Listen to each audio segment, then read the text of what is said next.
Hello, everyone. Hello, and welcome to episode 11 of the Unstoppable Entertainment Show. I am Nate Schaffner, otherwise known as the Unstoppable Nate.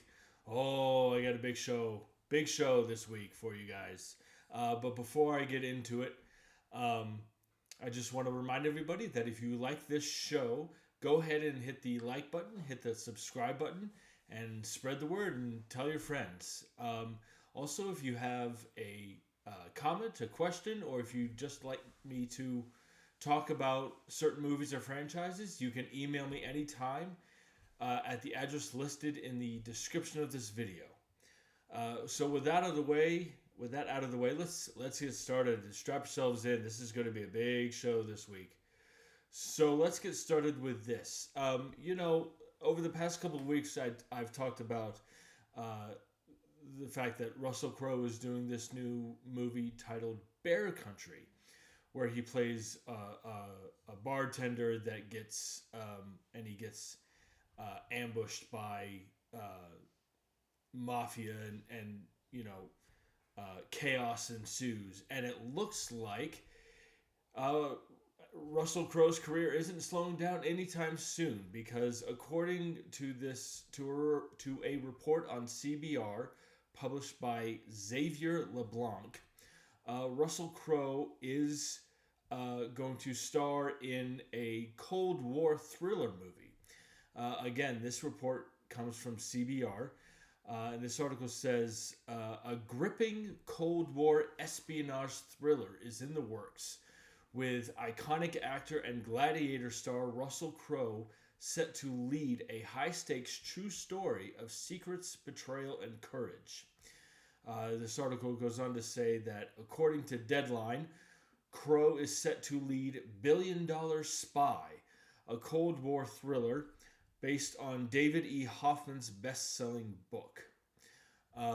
The film, produced by Walden Media and Akiva Goldsman's Weed Road Pictures, tells the true story of Adolf Tolkachev, a Soviet engineer who risks everything to pass classified intelligence to the CIA.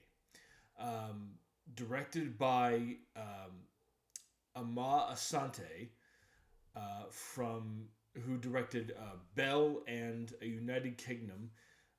The film is currently in pre-production. So this article does say that Harry Lottie from Joker 2 joins Russell Crowe as Tom Lenahan, the CIA operative who forms a bond with Tolkachev as they navigate the dangers of espionage behind the Iron Curtain.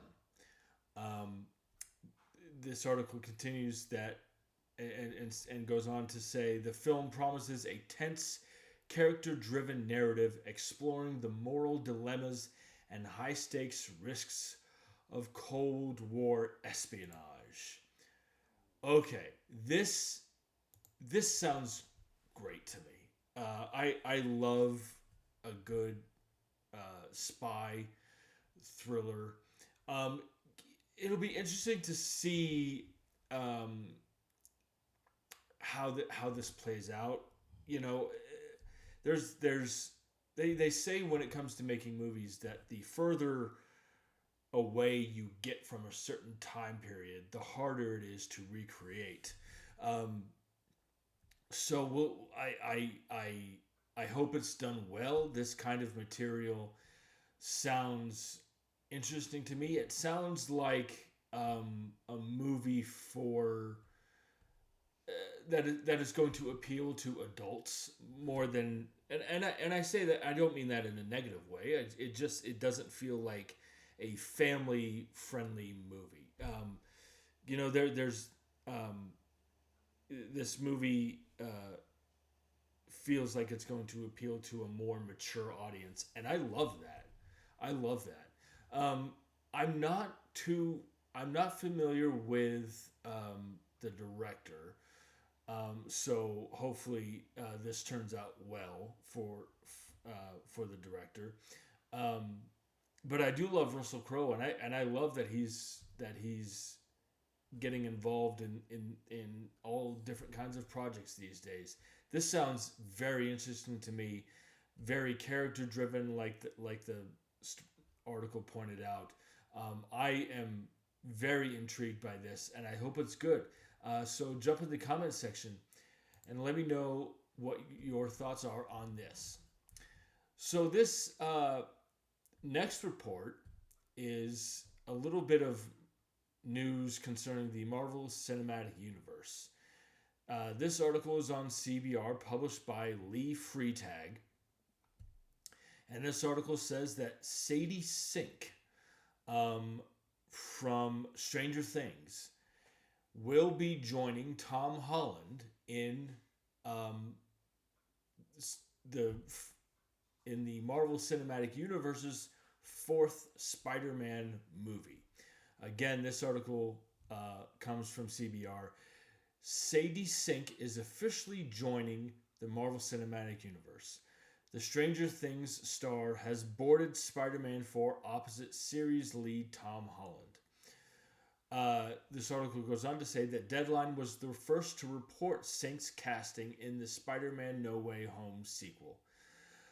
While character details remain under wraps, it has been heavily theorized that Sink is being eyed to play Jean Grey in Marvel Studios' X-Men reboot.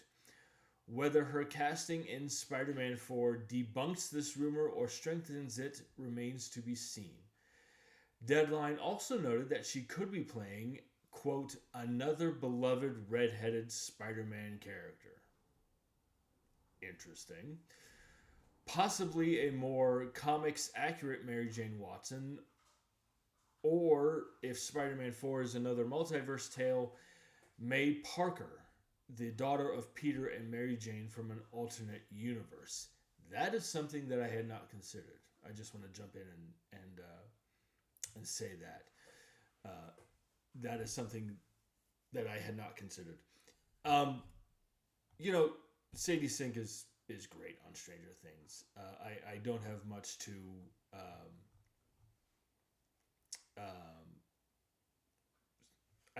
to offer beyond that.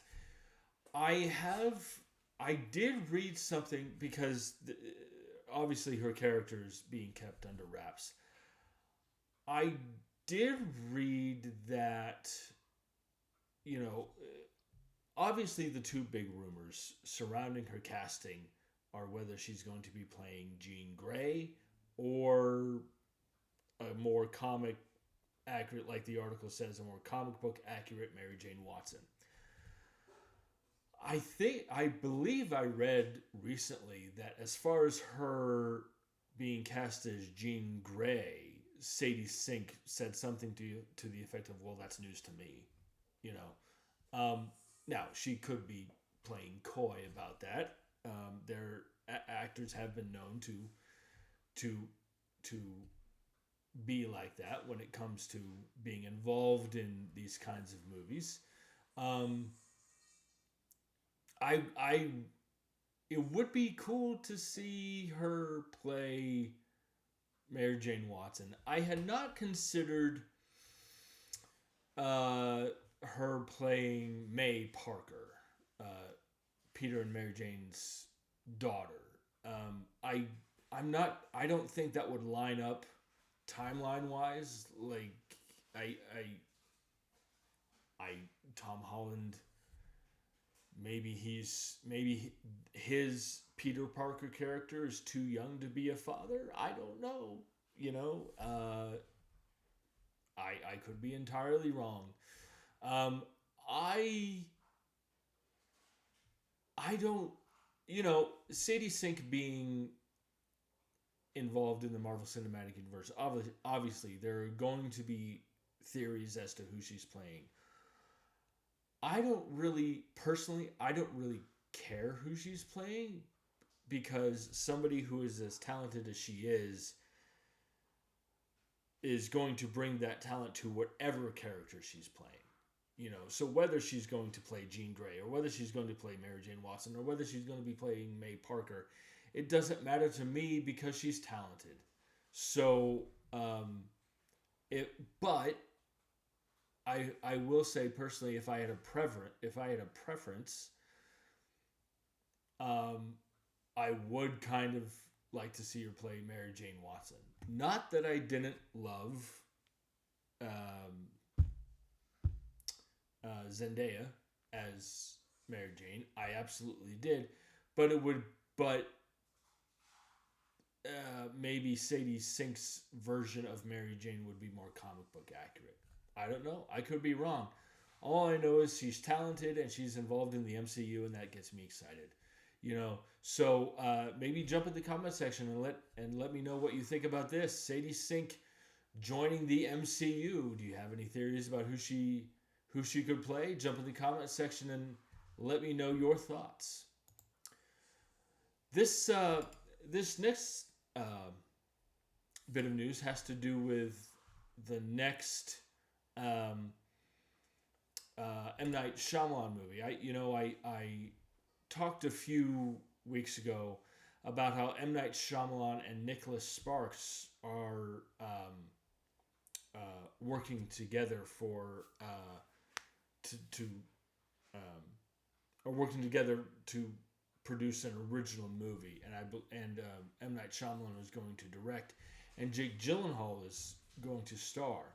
So there is some more casting news for that movie. This article is on CBR, published by Deanna Carpenter.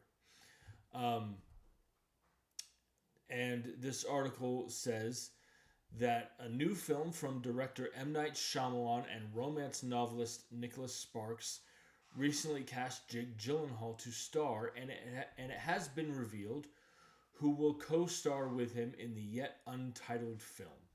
Deadline reports that Phoebe Dynevor,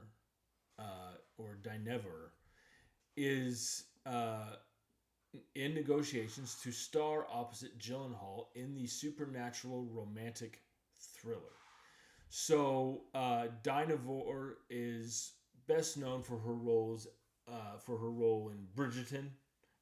She played Daphne, and she was in this movie this year called Inheritance.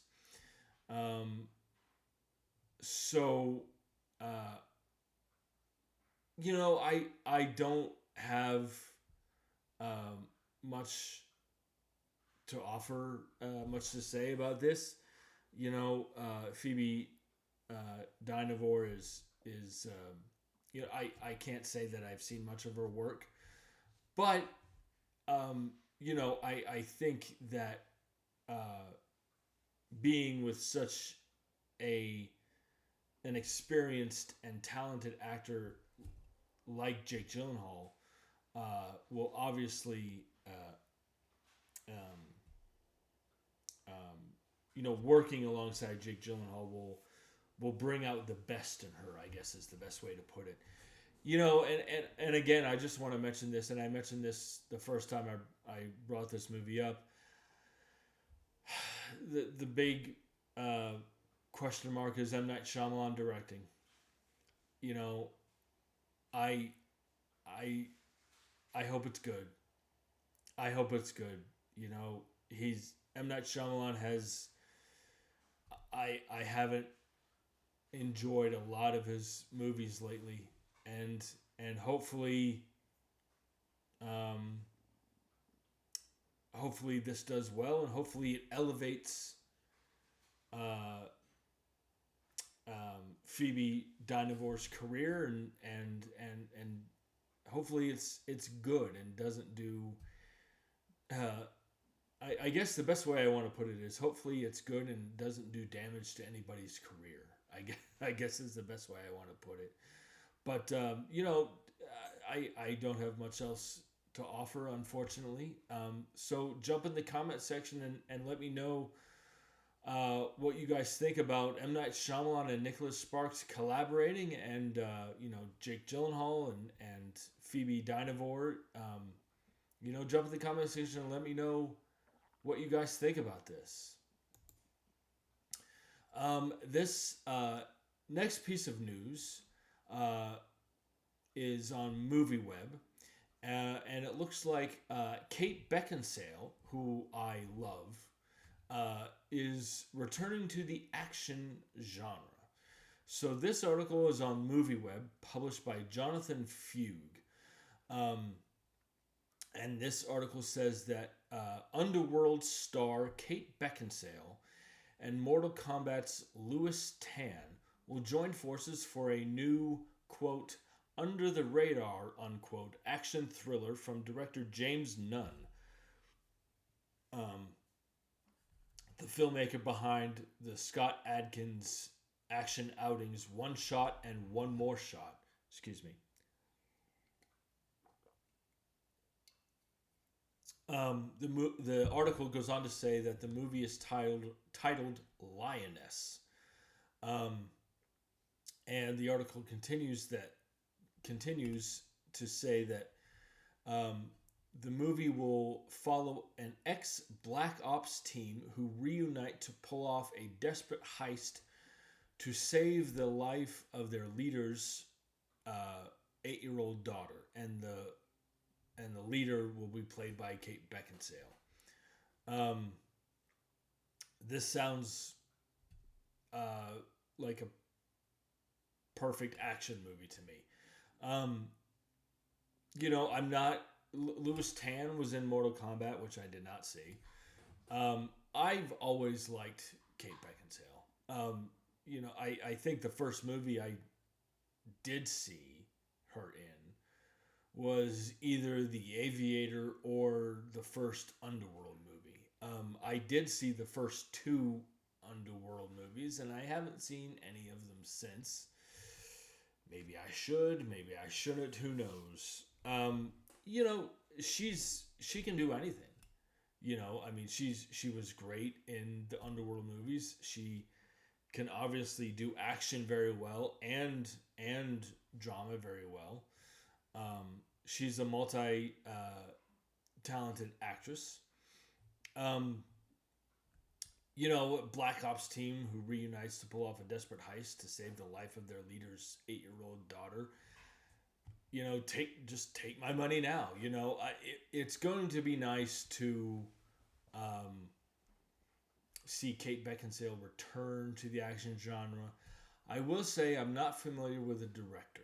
I haven't seen these movies One Shot and One More Shot. I haven't seen them. So I don't know what to think about that. Hopefully it's good, and hopefully Kate Beckinsale has done some very I guess the right words would be low profile projects lately. I mean, movies that maybe should have gotten more attention than they did. I've always liked her, like I said, and it'll be great to see her back in the action genre. So, and quite honestly, this synopsis sounds, like I said, just take my money now. This is what it sounds like you're, total nonstop action. It's just it sounds good to me. So jump in the comment section and let me know what your thoughts are on this. This next bit of news is a little interesting. There is going to be there's going to be an upcoming Romeo and Juliet adaptation titled Juliet and Romeo that is scheduled to come out Mother's Day weekend of this year. Now, what's interesting about this is that there's going to be a twist on this movie, and it's going to be a jukebox musical. Now, for those who don't know what a jukebox musical is, a jukebox musical is a play or a movie that that uses songs that are not original to the play or the movie, and they're integrated into the plot. So the songs, the music, the songs that are used in the movie are associated with the plot of the movie, and they're not original pieces of music. You know, this article is on MovieWeb, published by Matt Mahler. This article says that the greatest love story of all time, set to the greatest music of our time. That's one of the hooks for the upcoming Romeo and Juliet adaptation from Briarcliff Entertainment, Juliet and Romeo. Briarcliff has set May 9th, 2025, Mother's Day weekend, as the release date for this bold reimagining of arguably William Shakespeare's most popular play. The article goes on to say, the synopsis for the film, which seems to be part of a proposed trilogy, reads as follows. Set in 1301 at the end of medieval times, the Juliet and Romeo franchise finds our most famous star-crossed lovers turning the tides on the history Shakespeare based his own story on, as they reveal the truth to the very future of the empire. This article goes on to say that the titular star-crossed lovers will be played by Clara Rugard from Black Mirror and Jamie Ward from His Dark Materials, but the film has a rich supporting cast. Juliet and Romeo also stars Rebel Wilson, Rupert Everett, Jason Isaacs, Dan Fogler, Derek Jacobi, Ferdia Walsh-Pilo, Rupert Graves, Nicholas Podani, Martina Ortiz-Louis, and Taylor Parks and Ledisi. So this is, and it would also be directed by Timothy Scott Bogart, who I'm not familiar with. This cast is pretty good, I have to say. You know, I love Jason Isaacs. You know, that's the standout to me. Is I wonder who he's going to play. Jason Isaacs, who played Lucius Malfoy in the Harry Potter movies. He was in. There was an adaptation of Peter Pan that came out in 2003 that I went to go see with my best friend Mike Shreve. It came out on Christmas Day in 2003, and me and my best friend Mike Shreve went to go see it. And Jeremy Sumpter was in it. He played Peter Pan, and Jason Isaacs played Captain Hook. And that movie's awesome. That movie is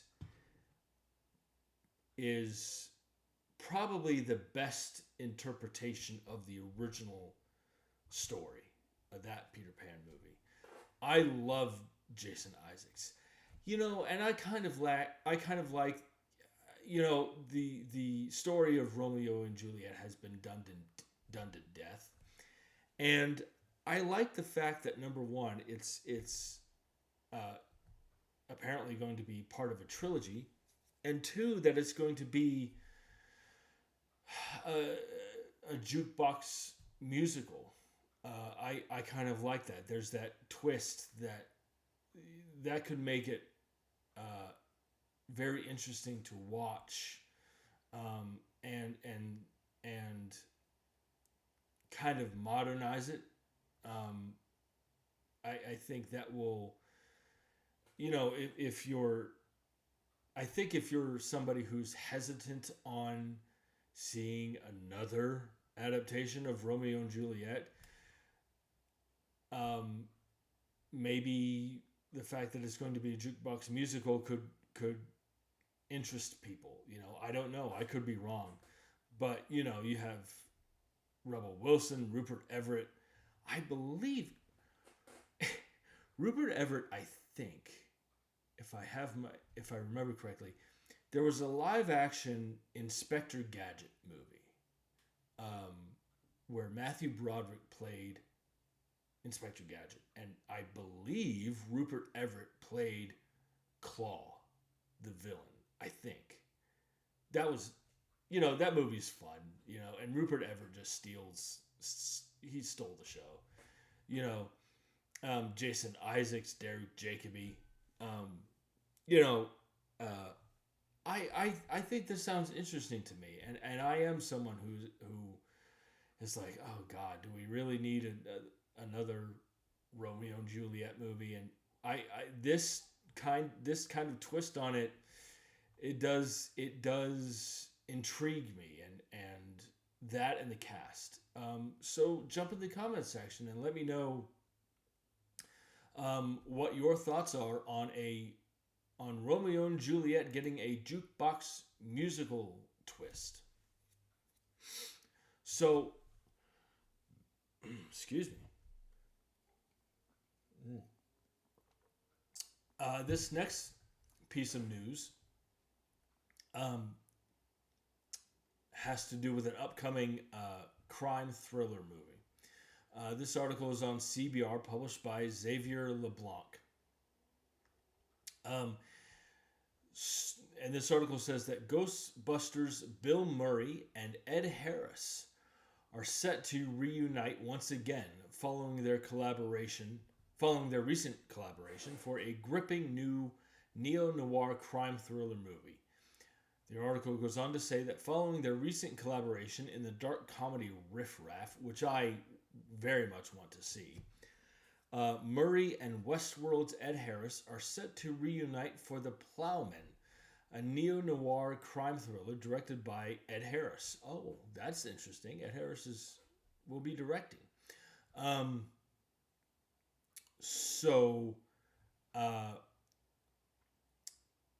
Let me see here. This article goes on to say that the film follows Val Millimaki, who will be played by Owen Teague from Kingdom of the Planet of the Apes. So the film follows Val Millimaki, a young deputy sheriff in Montana tasked with interrogating a captured murderer named Glode, who will be played by Nick Nolte.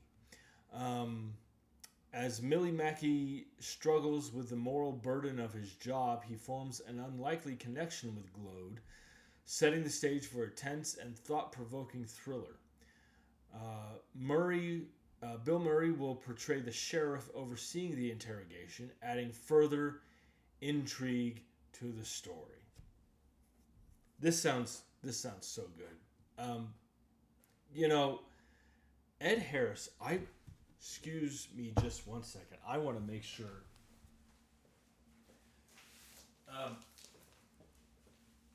Ed Harris. I want to make sure I get this right. Excuse me. Ed Harris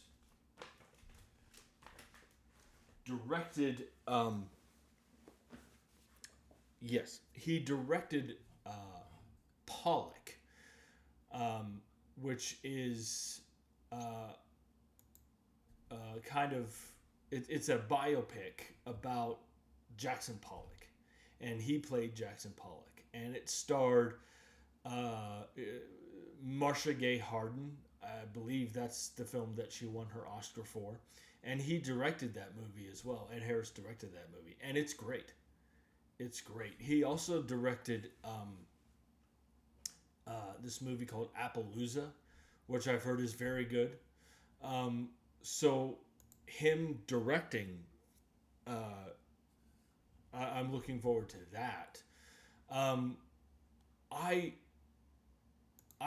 love Ed Harris as an actor as well. The first time I saw Ed Harris in a movie was in Apollo 13. My grandfather and I went to go see Apollo 13, and that was the first time I saw him in a movie. And I have followed his career, and he's one of those actors where I personally, how I don't understand how he doesn't have an Oscar. I mean, he's always great. I've recently, this past weekend, watched The Right Stuff, um, and he plays John Glenn, and he's great in that. And that was in '83, so that was before Apollo 13. Um, so the fact that he's directing and starring, you know, I can't wait to see it. And I love Bill Murray too. Bill Murray is, he gets a lot of credit for being a comedic uh, genius, but I would say that he doesn't get enough credit for being a dramatic actor. Obviously he has uh, he he got an Oscar nomination for Lost in Translation. I really, if you haven't, he was also in this movie called Broken Flowers. Seriously, guys, if you're only familiar with Bill Murray's comedic work, check out Lost in Translation, check out Broken Flowers, movies like that. This movie sounds great. A noir crime thriller. Um, Nick Nolte's a good actor too. And you know,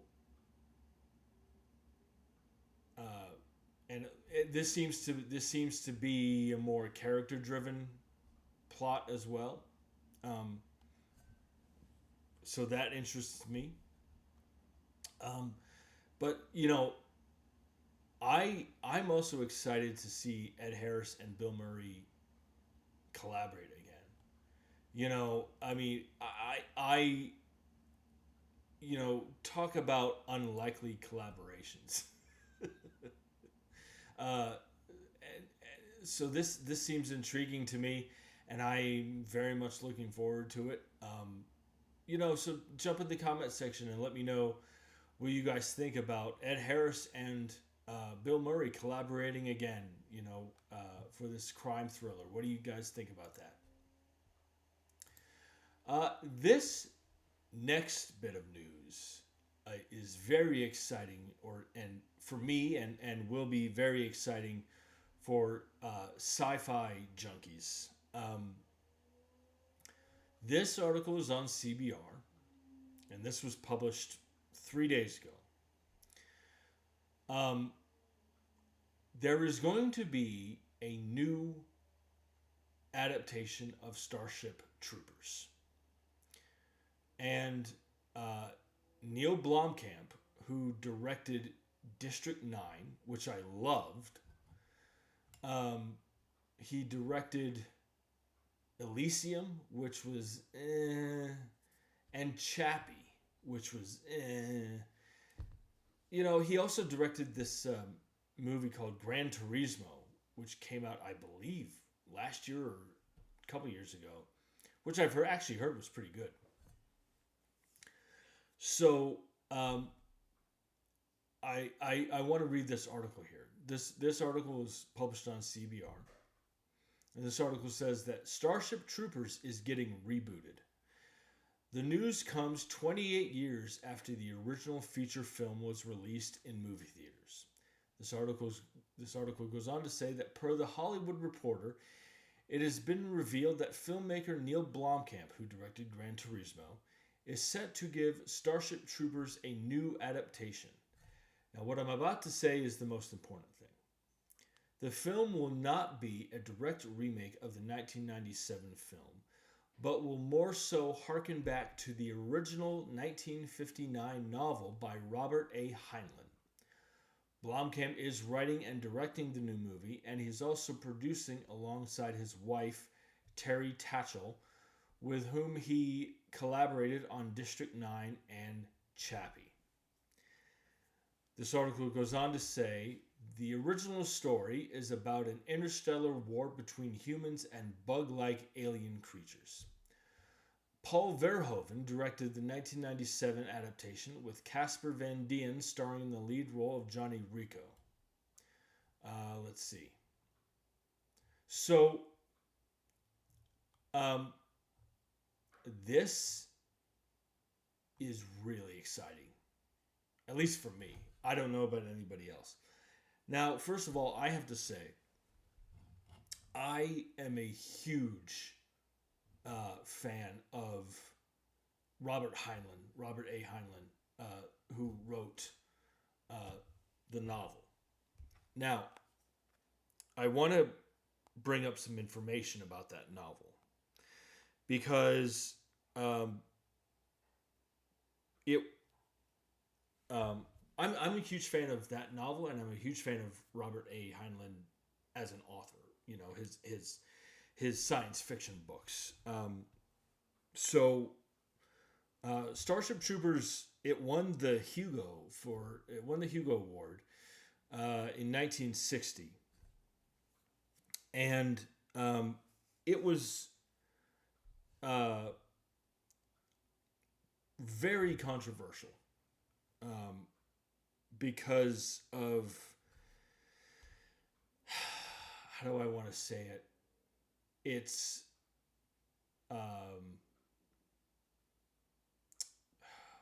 what's the word I'm looking for? The political themes, I guess, that it seemed to the allegories, the political allegories that are in the story. It seemed to some people uh, criticized the book's glorification of the military, um, and I, so I can kind of understand why. So in the novel, military service is a prerequisite for the right for the right to vote. Um, so in other words, in order for you to have the right to vote, you have to have served in the military. Um, and that was seen by by that was seen by some people as fascist. Um, Others, there was disagreement about that. Some argued that Heinlein was exploring the idea of limiting the right to vote to only a certain group of people. Um, so there were.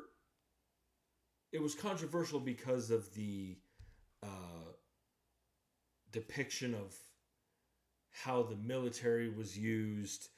Um, but despite the controversy, Starship Troopers, the novel, was very influential.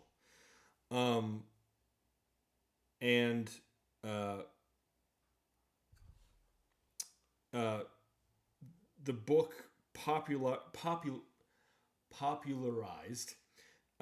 the idea of powered armor, which since Starship Troopers has become a recurring feature in sci-fi books and films. Um, Heinlein's depiction of a futuristic military, that was that was kind of that was the first time that had been done. Um, and what's interesting about the movie, if I have my information correct, Paul Verhoeven, who directed the movie, he also directed RoboCop, uh, the original RoboCop, the original Total Recall, Basic Instinct, which I actually just watched earlier today for the very first time, and wow, that movie's crazy. Um, so Paul Verhoeven, if I have my information correct, um, could not finish the novel because he found it boring. So his approach to the movie, I don't know whether he found it boring, but he couldn't finish it. It didn't interest him.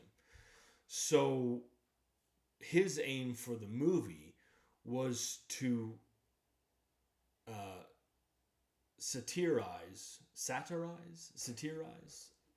uh, satirize the um, the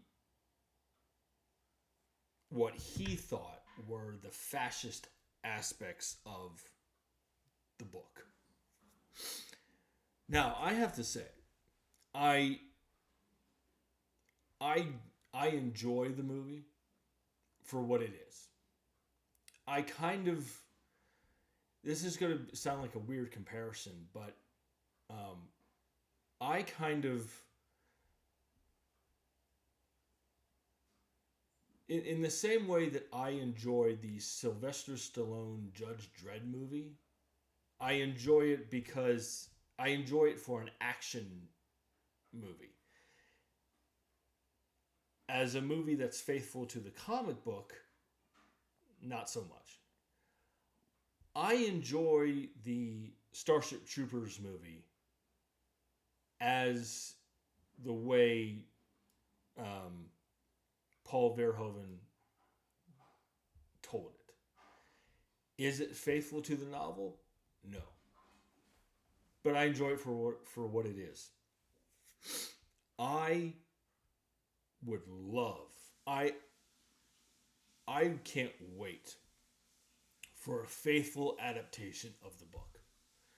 Um, if it's anything now, if Neil Blomkamp is directing this and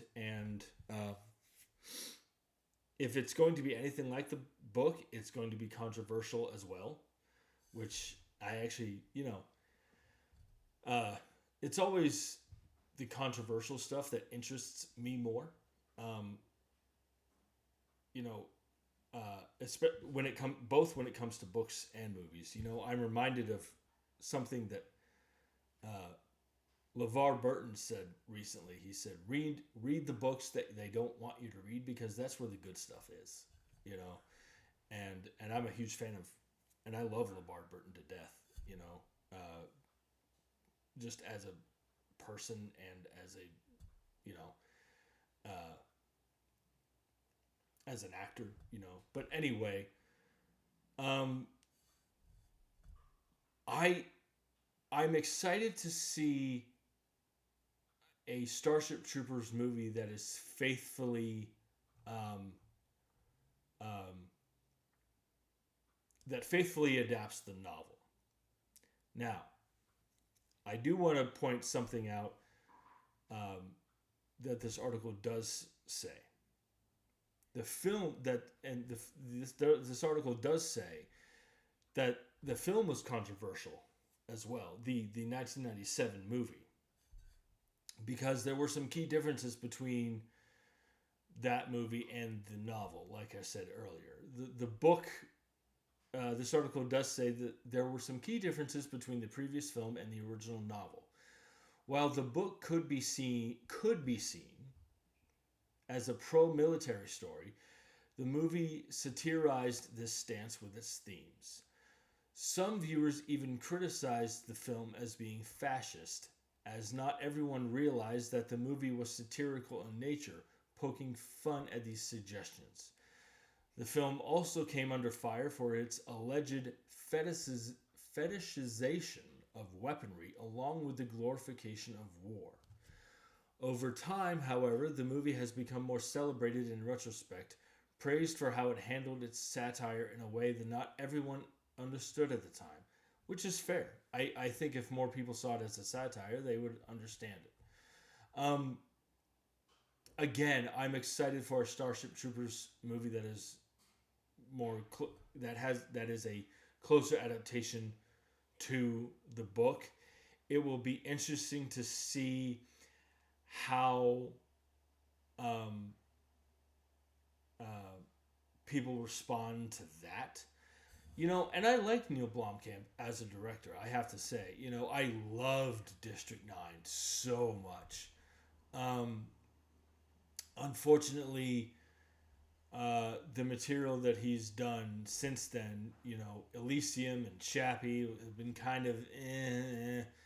I have not seen Gran Turismo. I've heard it's pretty good, actually, and I think it's his Neil Blomkamp's most successful movie. So, again, this makes me excited. A Starship Troopers movie that is close, more closely adapts the novel. I'm all for it. I'm a huge Robert A. Heinlein fan. Bring it on. I'm ready. Jump in the comments section and let me know what your thoughts are on this. Mm. So, this next bit of news has to do with the DC cinematic universe. The DC universe movies that are being headed up by James Gunn and Peter Safran. So there's been a lot of casting news recently about the Green Lantern series titled Lanterns. And there is an article on CBR published by Lee Freitag. And this article says the cast of HBO's Lanterns continues to grow. Before I continue, this piece of news has been reported by a movie insider, movie scooper, if you will. And I should point out that with this particular insider, some of the things that he has reported on have turned out to be true. Most of them have turned out to be true. However, some of them have not. So I just wanted to point that out before I continue. So anyway, this article says, the cast of HBO's Lanterns continues to grow. The newest addition to the DC universe is reportedly Matlock actor Jason Ritter. That is the new iteration of Matlock starring Kathy Bates. This article, let's see. This article does continue to and say, Deadline is reporting that Ritter will actually be playing Billy Macon, a good-looking charmer who does his father's bidding. His father will be played by Garrett Dillahunt. Let's see. Capitalizing on his family's reputation, he clings to his small-town ego and has everything to lose.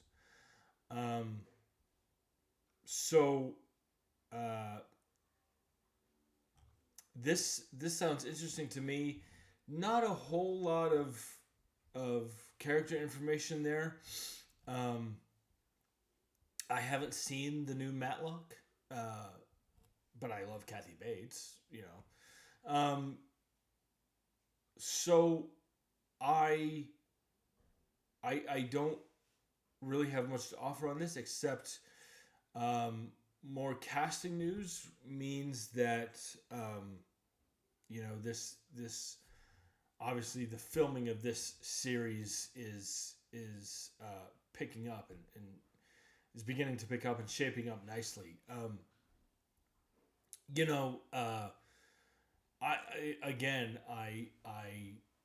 I'm excited for this series. I'm excited to see Green Lantern, the character, this Lanterns series. I'm excited to see Green Lantern get a faithful adaptation. Getting to see that that character done well. It'll be interesting to see how all of these. We have Jon Stewart in there. We have the John Stewart Green Lantern. We have the Hal Jordan Green Lantern. We have Nicole Ari Parker who in there to play John Stewart's mother. And this Billy Macon character. It'll be interesting to see how all these characters come together and how they make the show work. I'm excited I'm looking forward to this.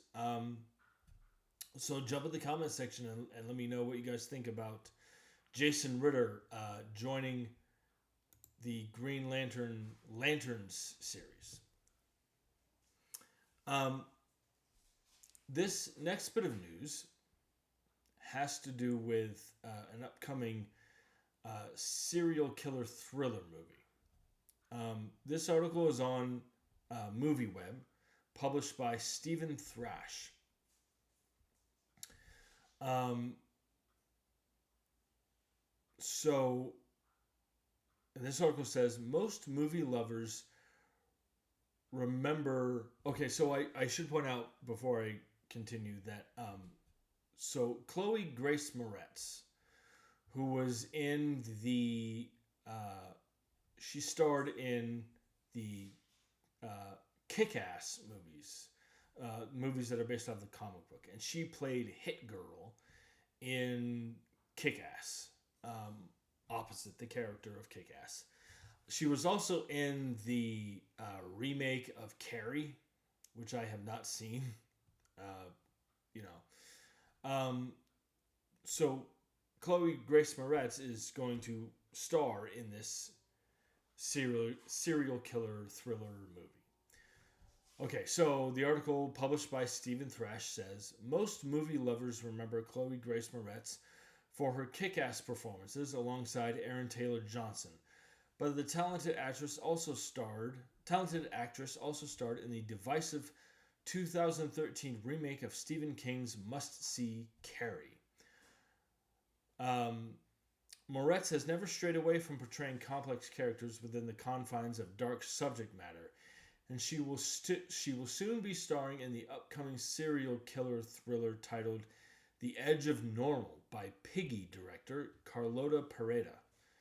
The film's synopsis reads as follows. Reeve LeClaire is still haunted from when she was held captive as a teenager by a sadistic man, but when her psychiatrist asks her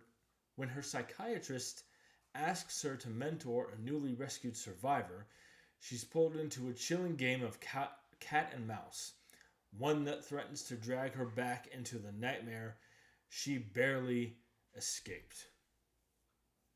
Come on. That sounds awesome. Going to be titled The Edge of Normal. I haven't seen Piggy, so I can't comment on what I think of the director, Carlota Pereda. I love Chloe Grace Moretz. She is one of those actresses that can make a bad movie watchable. What was that movie she was in? She was in. Oh, it's gonna bug me. Hold on.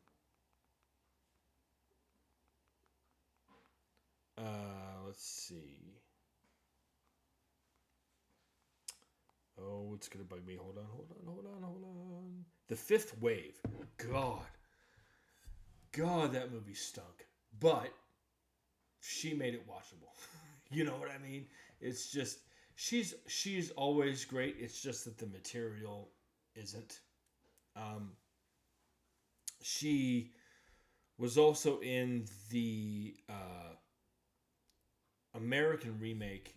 So there was I believe it's sorry, hold on. There's a Swedish horror movie called Let the Right One In. And it's one of the best uh, vampire movies I've ever seen. Um, and Chloe Grace Moretz was in the American remake. So the Swedish movie was called Let the Right One In. Chloe Grace Moretz was in the American remake called Let Me In, which I've actually heard is pretty good. But I loved the original. But Chloe Grace Moretz was in that. She's talented. I know that she has said recently that she was thinking about taking a break from acting. She was also in the first Equalizer movie with Denzel Washington, and she was great in that.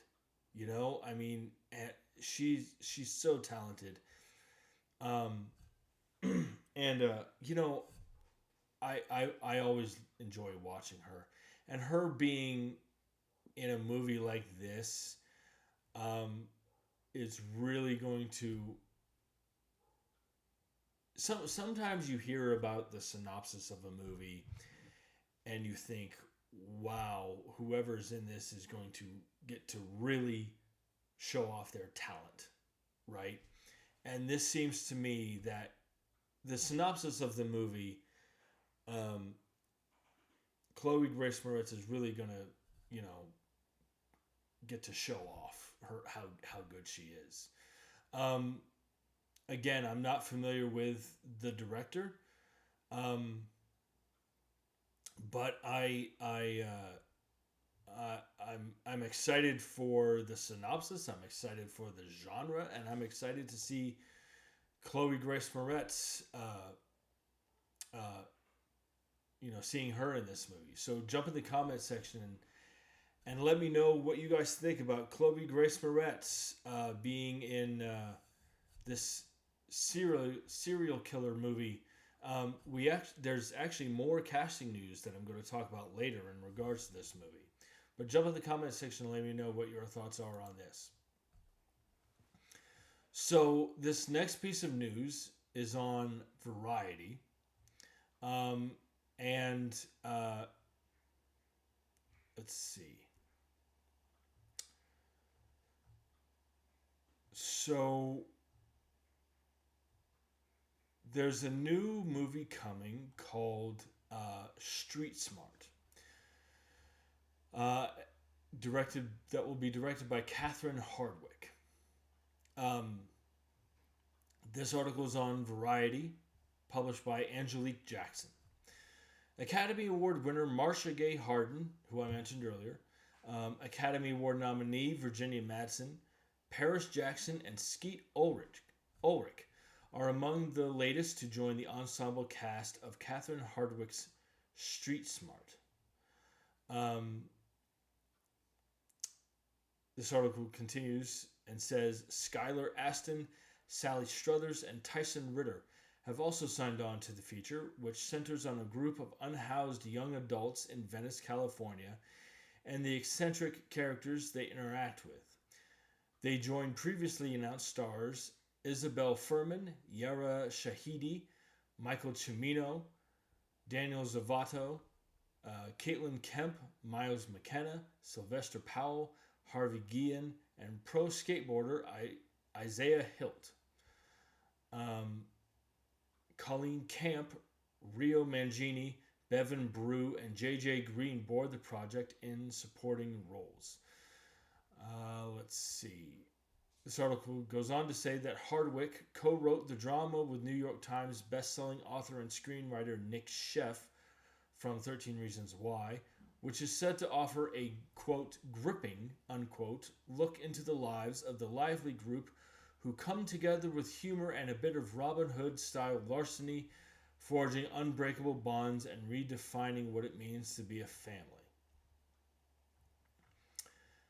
You know, this sounds interesting to me. I think, for me, the real hook for me is the cast. Marcia Gay Harden, who's an Oscar winner, obviously very talented. Virginia Madsen, Skeet Ulrich. This is a wonderful cast. this sounds like a again another very interesting character driven story. Different kinds of people and how they interact with each other. I think that could be very very fun to watch. Um, I you know the this kind of these kinds of stories are always interesting to watch. How these characters form bonds and redefining what it means to be a family. I mean, that sounds,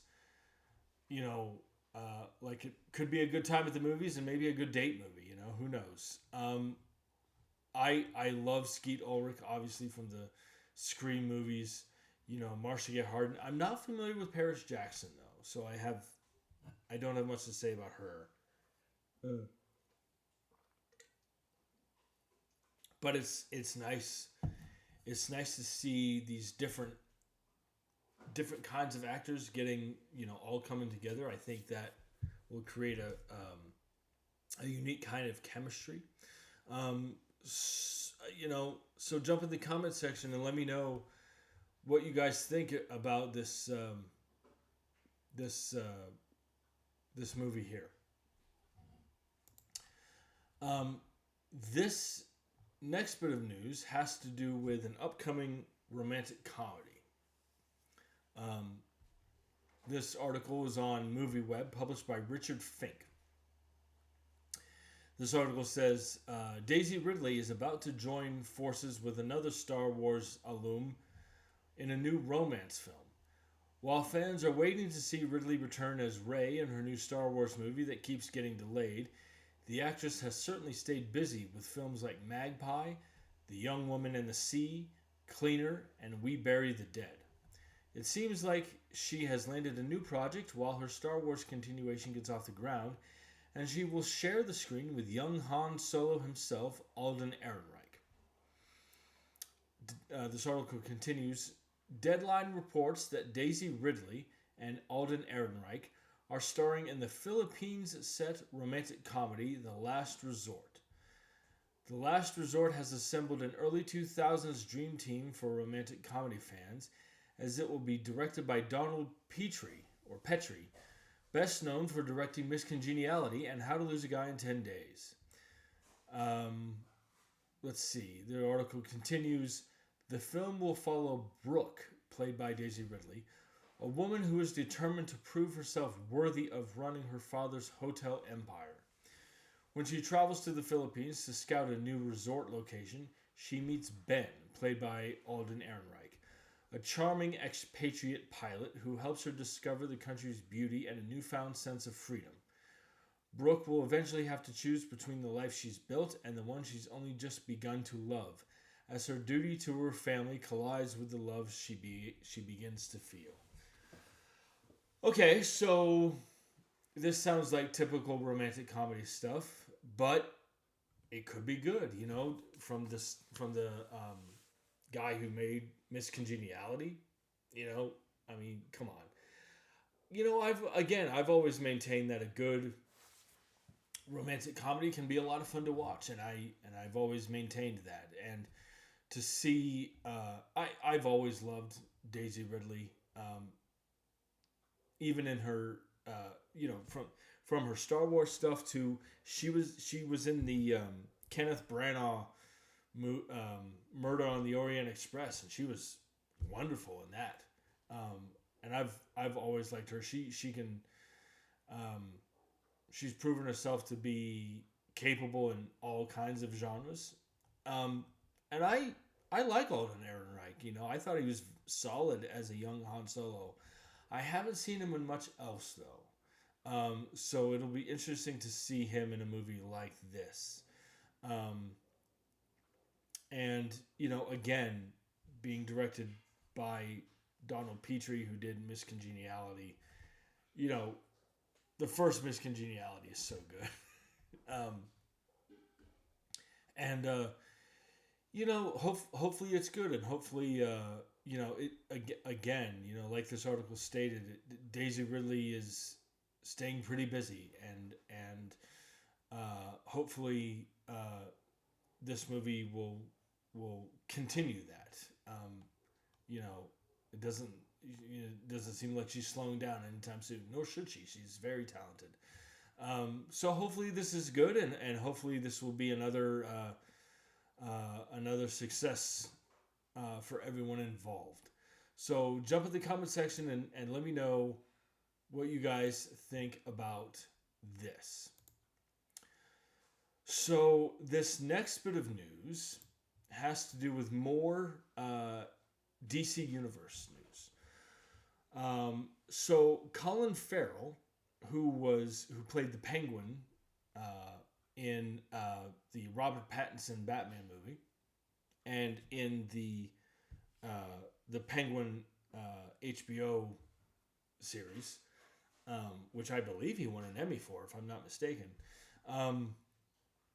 He has landed another role in the DC, another role based on a DC character, but it's going to be in the DC universe, the James Gunn, Peter Safran DC universe. This article is on MovieWeb, published by Marcos Melendez. This article says, DC Studios has recruited Colin Farrell once again, but it's not for the Penguin. It's being reported that the award-winning star of the HBO drama is joining James Gunn's DC universe as one of the canon's lesser-known superheroes. Let me see here.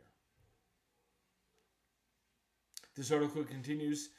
According to Deadline, Colin Farrell is in talks to join Luca Guadagnino's Sergeant Rock, an action period piece set during World War II. Farrell will... this article goes on to say Farrell will now be starring in both Gunn's DCU and in the Elseworlds universe established by Matt Reeves. This article goes on to say that it's unclear if Sergeant Rock will lead into further appearances in the DCU, but the character did pop up briefly in Max's Creature Commandos. The Creature Commando series on HBO Max is awesome.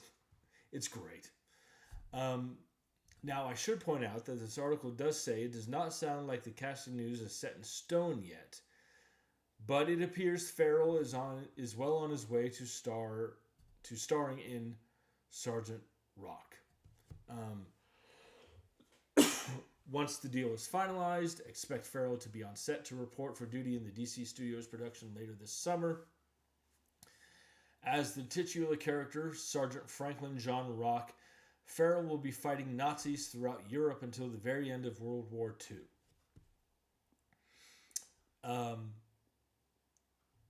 Now, okay, so first off, it seems to me that Colin Farrell is having a grand time playing these comic book characters. Maybe it matters to him that it's based. Maybe it's just that it's a good character. It doesn't matter that it's based on a comic book. Who knows? Now, Luca Guadagnino directed one of my favorite movies of last year, Challengers, which starred Zendaya. People refer to it as the Zendaya tennis movie, but it's so much more than that. And it's great. And he also, Luca Guadagnino also directed a movie recently called Queer, which starred Daniel Craig. Daniel Craig's performance was highly praised. Now, I like Colin Farrell quite a bit. I've liked him in... I haven't seen every one of his movies of every single movie he's been in, but I have seen a number of them. I going back to Minority Report. I mean, he was wonderful in Minority Report, and then as Bullseye in the Ben Affleck Daredevil movie. I mean, he's great, and he's absolutely unrecognizable in the Batman, and he's great in the Batman. You wouldn't even know. I remember there were pictures of him, like production photos from the Batman, and I remember showing pictures of him in the Penguin makeup to my wife Katie, and I was like, "Guess who that is?" And she was like, "I don't know." I was like, "That's Colin Farrell," and she was like, "What?" Yeah, and him playing Sergeant Rock, that's gonna be awesome. That's gonna be awesome. Um, you know, and so I also should point out that the the screenplay will be written by Justin Koritskis. Is that how you say it? Koritskis. He did write Challengers and Queer. So this will mark the third time that he will be collaborating with Luca. Um, so there's that as well, and again, I don't know whether Colin Farrell, uh, it could be just one of these things where it's like it's a great character. I don't care whether it's a comic book or not, or he could just be a fan of the material. Who knows? But it's going to be really cool to see him play a character like Sergeant Rock. Um, jump in the comments section and let me know what you guys think about Colin Farrell possibly joining the DCU as Sergeant Rock. What do you guys think about that?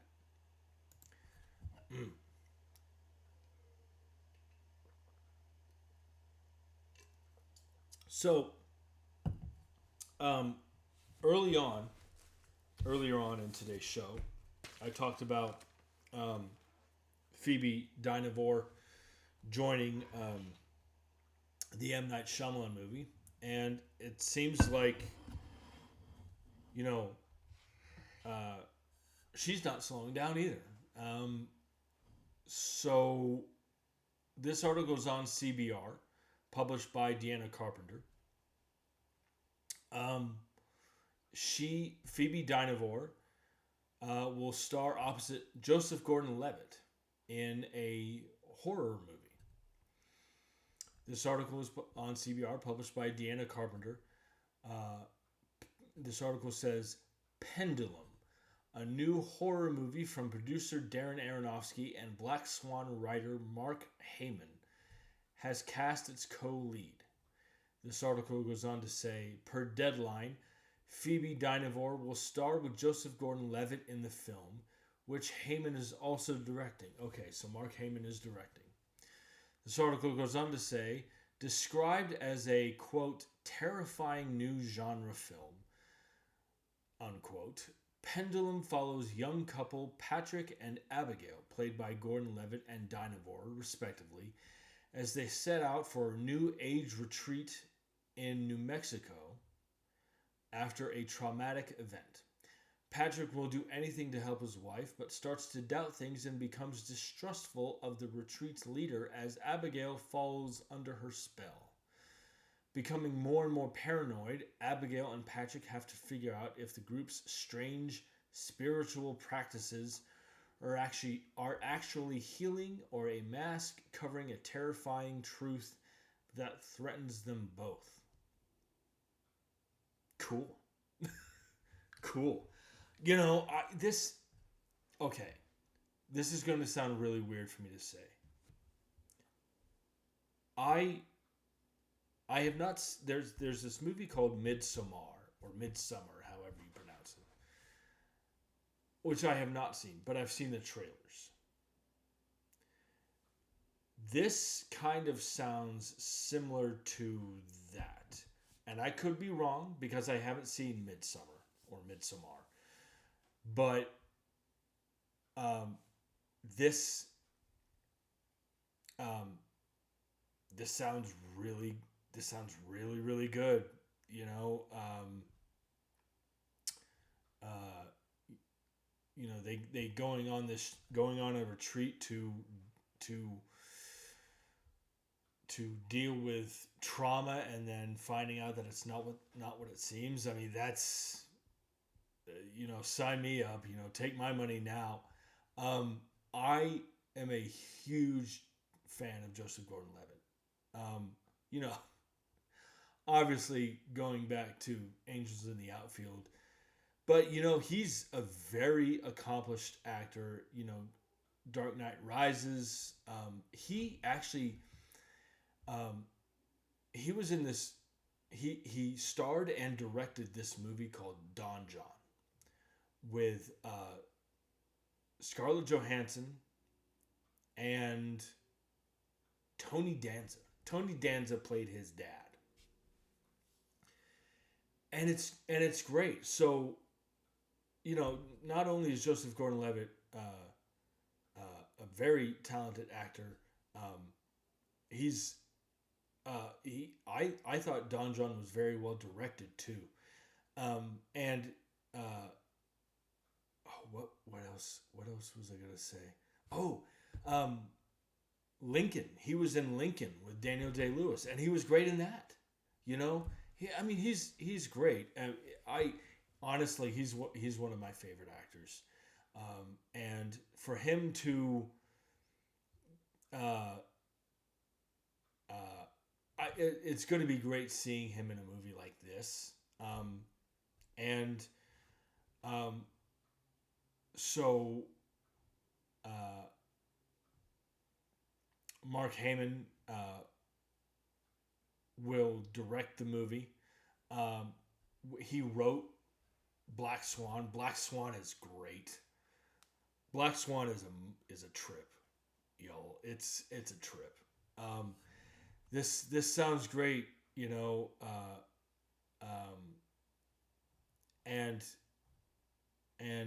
so it'll start filming this month,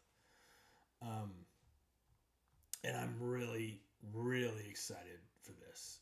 So jump in the comments section and let me know what you guys think about Joseph Gordon-Levitt and Phoebe Dynevor doing a horror movie. I think it sounds awesome. What do you guys think? Jump in the comments section and let me know your thoughts. This next piece of news is a bit of TV news. I just want to say real quick, one of my favorite sitcoms ever is The Big Bang Theory. I love that show dearly. That was sometimes you how do I want to say it? I felt that there was with The Big Bang Theory. I that was a show where I was like, thank you for making a sitcom about geeks, and about geek culture, and I love that show, and I really enjoyed Young Sheldon. I don't think I've watched all of it though. And there's another spinoff titled what's the show? Georgie and Mandy's First Marriage,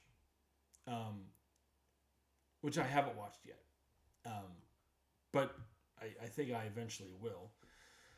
So The Big Bang Theory is getting its third spinoff. This article is on CBR, published by Lee Freitag. And this article says that the upcoming The Big Bang Theory spin-off series has taken another promising step towards receiving an official green light from Max. That's HBO Max. Well, it was called HBO Max, and now it's just called Max. The in development spin-off series has just been given an official title. This title is awesome. The article goes on to say, according to Deadline, the potential third expansion in the Big Bang Theory franchise has been titled "Stewart Fails to Save the Universe," revealing that Kevin Sussman's Stuart Bloom will likely be the main focus of the offshoot. Okay. So all that's revealed is the title. And I have to say, Stewart Fails to Save the Universe is the perfect... If you've seen The Big Bang Theory, given that the character of Stewart owns and operates a comic book store, Stewart Fails to Save the Universe is the perfect title for this show. And it'll be interesting to see more of that character, because you got the sense from the original Big Bang Theory show that Stewart is he doesn't have a lot of friends. He doesn't he's if you've seen the show, Stewart is someone that you really for a majority of the show you really feel bad for the guy, and honestly, I mean, he struggles with a lot of things, and it'll be interesting to see a show solely based on that character, and I'm looking forward to it. Again, Stewart Fails to Save the Universe. It's the perfect title. It really is. I hope this show gets off the ground. This article does point out that this series is also slated to bring back Brian Posehn as geologist Bert Kibler. Bert's awesome. The character of Bert Kibler is awesome. Stewart's girlfriend Denise, played by Lauren Lapkus, is slated to return, and the character of Barry Kripke will return as well. So that's going to be an interesting character dynamic. I hope this show gets off the ground. I'd love to see it.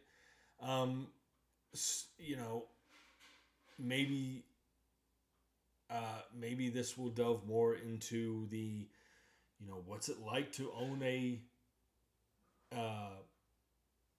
comic book store in the digital age. When you can buy anything online now. What's it like running an actual store where you can physically buy the comics, or you could, it'll be interesting. I'm looking forward to it. Jump in the comment section and let me know your thoughts on this. So, this next piece of news is interesting. This article is on CBR, published by Sam Fang. And this article says this has to do with Robert De Niro returning to one of his more popular characters. This article says Robert De Niro recently gave fans an exciting update about one of his most popular movie franchises. The legendary actor will return for Meet the Parents 4. The article continues, during an appearance on The View, De Niro responded with a resounding yes when asked if he would be involved in the recently revealed Meet the Parents 4. His answer was followed by a roar of applause from the audience. In December 2024, it was reported that De Niro, Ben Stiller, Terry Polo, and Blythe Danner were in early talks to return for a fourth entry in the comedy films series, with John Hamburg set to pen the screenplay. Okay, so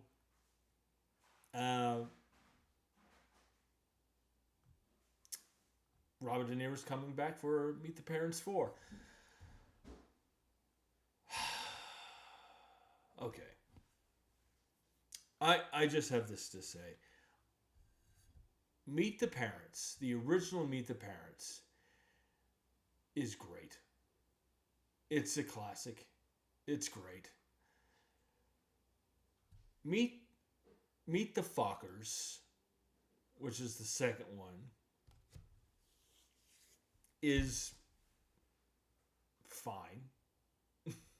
It's fine. You have Dustin Hoffman and Barbara Streisand playing Greg Focker's parents. And they're great, but the movie overall it's fine. I have not seen Little Fockers. I have heard that it's awful. I have heard that it's awful. However, so I'm questioning. I guess from a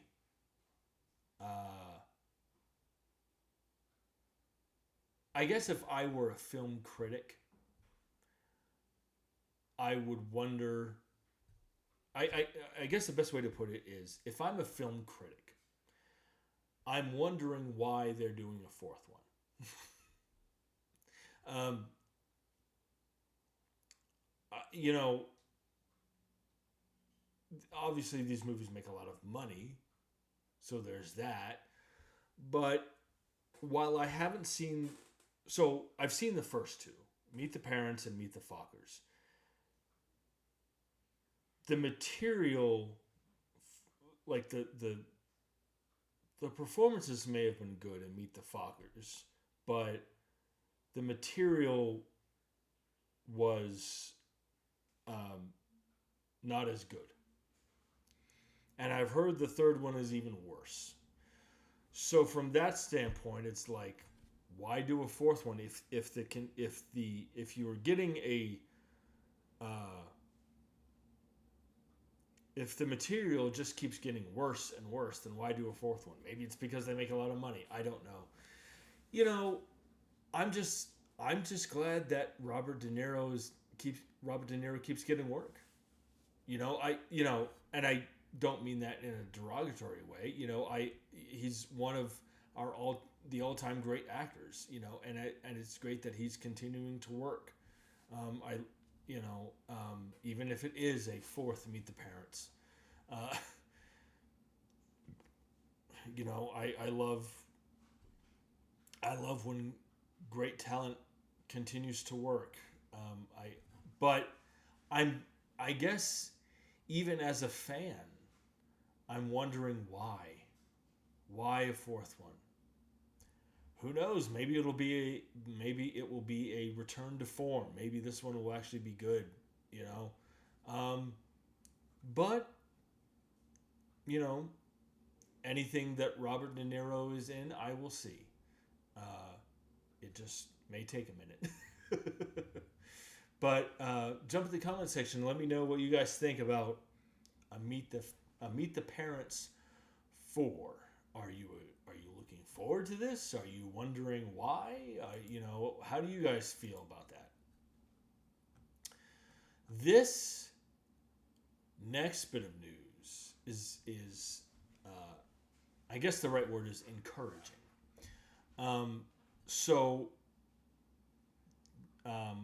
There's an upcoming horror movie called Weapons that is being directed by Zach Kreger, who did this movie called Barbarian, which I've heard is great. And Josh Brolin is going to be in it. And Josh Brolin is awesome. I love Josh Brolin. So this article is on Screen Rant. Let's see. Published by Max Rusinski. This article says Josh Brolin's upcoming horror movie Weapons has moved up its release date following a reshuffling at Warner Brothers. Being moved up suggests that the studio is very confident in the movie, which is directed by Zach Cregger, who previously helmed the hit 2022 horror film Barbarian. The story of Weapons will follow an ensemble who reacts to the mysterious disappearances of multiple children in a small town. In addition to Brolin, the cast of the movie includes Julia Garner, Alden Ehrenreich, and Benedict Wong. This article goes on to say that according to Warner Brothers, the studio has switched Weapons' release date from January 16th, 2026 to August 8th, 2025. So it's getting moved. We're getting it 5 months earlier now.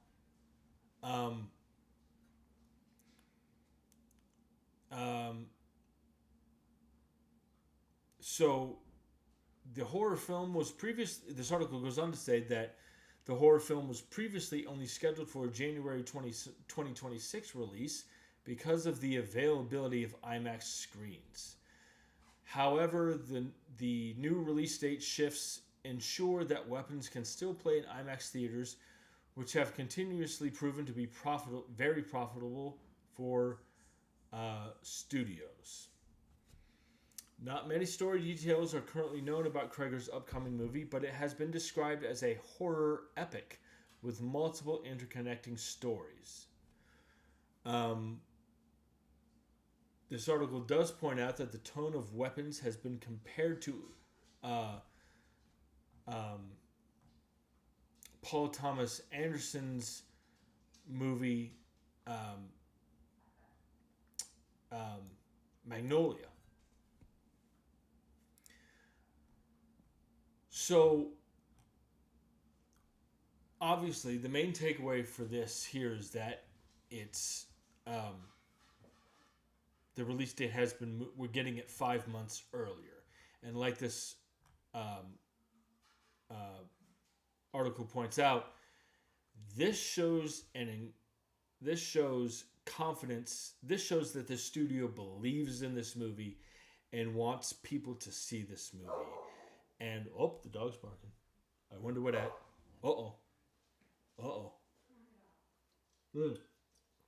So this shows that the studio believes in this movie, and obviously coming off of a film like Barbarian, which I've not seen but was a smash hit, and I've heard that it's great. You know, there's no reason not to believe in this movie in my mind, and with an actor, you know, like Josh Brolin involved. I like seeing him in this kind of a movie too. I think that's going to be an interesting. He hasn't been in many. I don't know if he's done a horror movie before. So it'll be interesting to see a talent like Josh Brolin in a movie like this. I need to see Barbarian. I've heard great things about this. Again, the main takeaway is that it's moved up 5 months. I can't wait to see this movie. You know, Alden Ehrenreich, Benedict Wong, Josh Brolin, Julia Garner. Come on. You know, and being compared to Magnolia, of all movies, that's interesting. A horror movie like Magnolia. That sounds really cool. I'm fascinated by this. I'm very intrigued by this. So jump in the comment section and let me know what you guys think about this movie. What do you guys think about it being moved up 5 months? What do you think about it being compared to Magnolia? You know, of all movies. What do you guys think about that? Jump in the comment section and let me know your thoughts. So, Excuse me.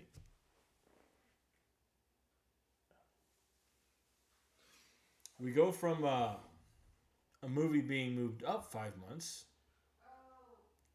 to a movie being delayed 5 months. Excuse me.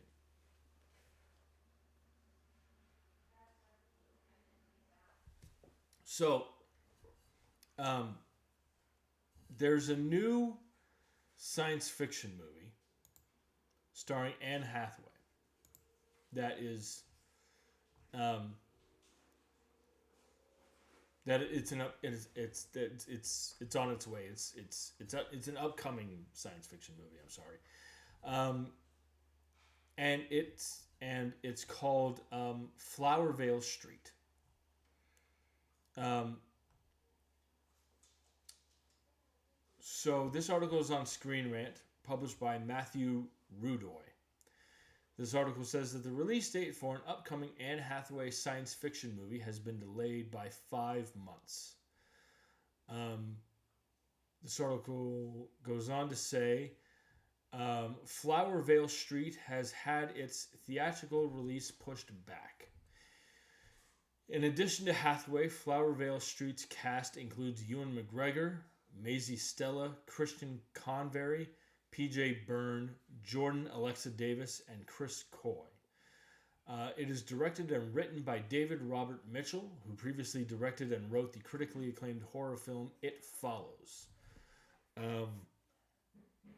Plot details remain under wraps, although Hathaway shared in June 2024 that production, which took place in Georgia, had been completed.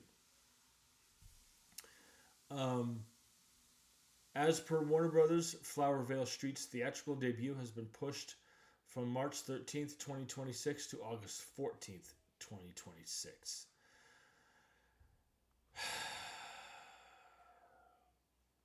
So, there's nothing...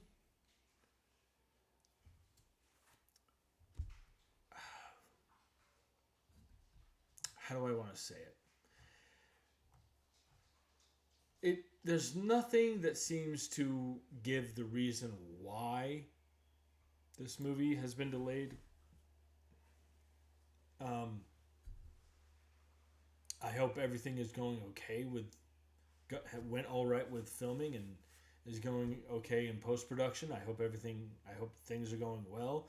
It just sucks that when movies get delayed, you know.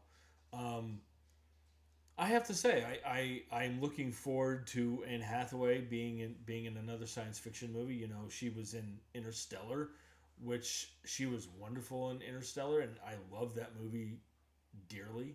And I love Ewan McGregor. He is an actor whose career I have followed ever since I saw the Phantom Menace, the Star Wars prequels. I thought he was fantastic, and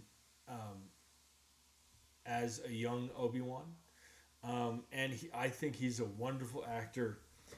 There's a wonderful. I don't want to. I don't know if many people have seen this movie. He did a movie with Jim Carrey called I Love You, Philip Morris. And there is a certain authenticity that Ewan McGregor always brings to his performances. And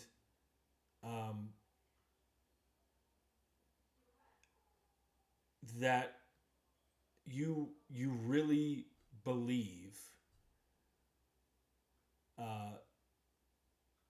there's a certain authenticity that Ewan McGregor has always brought to his performances, and he just brings that X factor that makes you believe everything he does and says as an actor.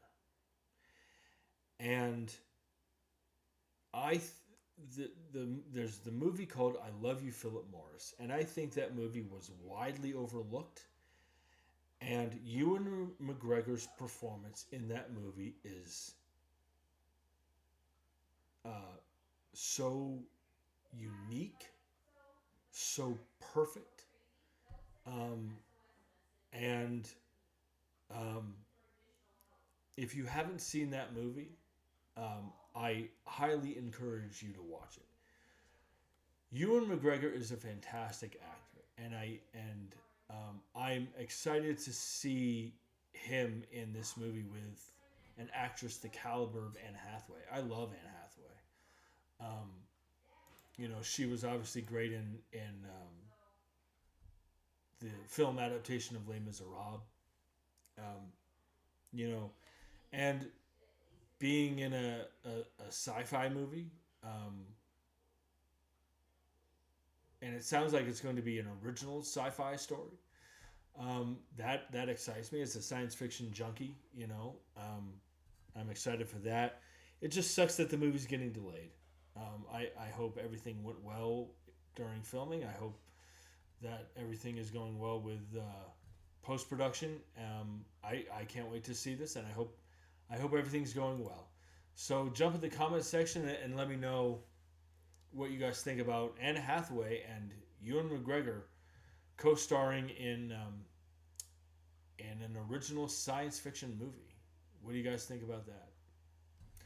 So, a little earlier in today's show, I talked about Chloe Grace Moretz being in this serial killer thriller movie called The Edge of Normal. And there's an article on Deadline um, that announces her co-star. This article is on Deadline, published by Andreas Weissman. Companion and Homeland star Rupert Friend is joining Chloe Grace Moretz in serial killer thriller The Edge of Normal, which is due to start filming this spring. So this will be the first. This is, and this may be why I mentioned earlier that I'm not familiar with the director. This movie will be the first English language feature from Carlota Peretta, who is directing this movie. Um, so, you know, uh, Rupert Friend is going to be in the new Jurassic World movie later this year. I believe he was also in the Obi-Wan Kenobi series for Disney Plus, where he played the Grand Inquisitor. I think that was him.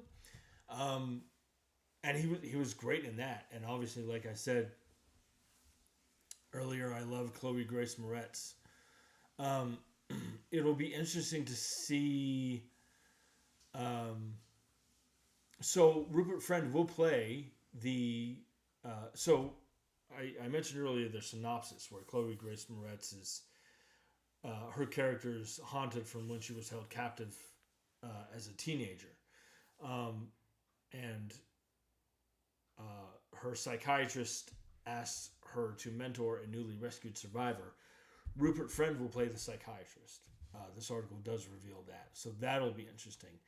And so it'll be interesting to see that the character dynamic there and what their relationship is like, and two talented people like Chloe Grace Moretz and Rupert Friend, doing a movie like this. I'm really looking forward to it. So jump in the comment section and let me know what you think about this casting news. Rupert Friend joining The Edge of Normal. So this next piece of news, I don't know if it will excite anybody else out there, but it excites me. So I'm going to talk about it. There is this article is on CBR, and this was published yesterday. There is going to be a reinvention, reboot, whatever you want to call it, of Power Rangers, of the Power Rangers franchise.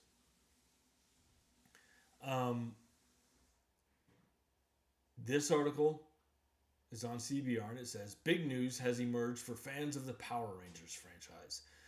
A reboot is reportedly in the works at Disney Plus, and the creative team that's set to become a part of the project may be exciting for fans. Per The Wrap, a live-action Power Rangers reboot series is in development at Disney Plus. Percy Jackson and the Olympians showrunners Jonathan E. Steinberg and Dan Schatz are reportedly in talks to write and serve as showrunners for the reboot. They will also executive produce if the deals go through. So this will be a reinvention of the franchise. Okay. So, I have to say, and I have no shame in this, growing up, I freaking loved the Power Rangers, Mighty Morphin Power Rangers. And look, I understand that, Power Rangers, the Mighty Morphin Power Rangers used stock footage from a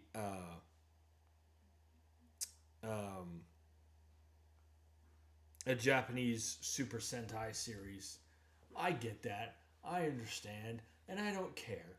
I effing loved Mighty Morphin Power Rangers. And my uncle even took me to see the Mighty Morphin Power Rangers movie. And I was 11 years old. And I effing loved that movie. And I've seen it years later, and now I feel bad for my uncle having to sit through that movie, because that movie is terrible. But it doesn't change the fact that I was a huge Mighty Morphin Power Rangers fan.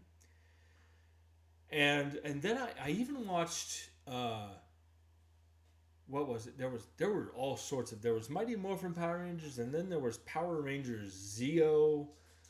I watched that, and then there was Power Rangers Turbo, which I didn't see, which I didn't watch. I had fallen out by then. But I did see the Turbo, a Power Rangers movie, and that one is even worse than the first movie. But I was specifically a huge fan of Mighty Morphin Power Rangers. And I even saw, me and my brother-in-law went to go see the Power Rangers movie that came out a few years ago, that had Elizabeth Banks starring as Rita Repulsa, and they had cameos from a couple of the old Power Rangers, and I like that. I like that one. I was a huge Power Rangers fan. I was and continue to be a huge dork, and I admit that. Okay, don't judge me. So the fact that they're reinventing Power Rangers for a new generation. Okay. I wonder how this is going to work, because, like I mentioned before, Mighty Morphin Power Rangers used stock footage from a I believe it was Japanese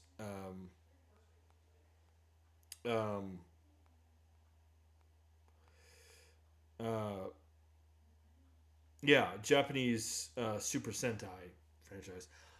I wonder if they're going to do that, or are they going to come up with something more like original robots, original Zords, what are they going to do? How will it work?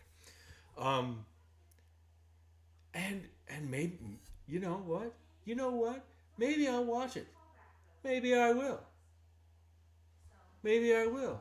You know, don't judge me. I like geeky stuff. Okay? Maybe I'll watch it. Who knows? I'm just, I can't believe that they're doing more Power Rangers. This is awesome. And I want it to be great. I want it to be great. So I just thought I would talk about this for a little bit. I don't know if anybody else out there cares, but I care. Okay? So Power Rangers is awesome, and anybody who doesn't like it is wrong. Okay? So let's just leave it at that. And you know, okay, so honestly, um, more Power Rangers is awesome. I was a huge fan of the original. Maybe I will watch it. Just to see what it's like, and maybe it'll get me back into it. I don't know. I don't know. I'm a 40-year-old aging man child, so who knows? Um, so I just thought I would talk about this for a little bit. We'll see what happens. So this next bit of news, um,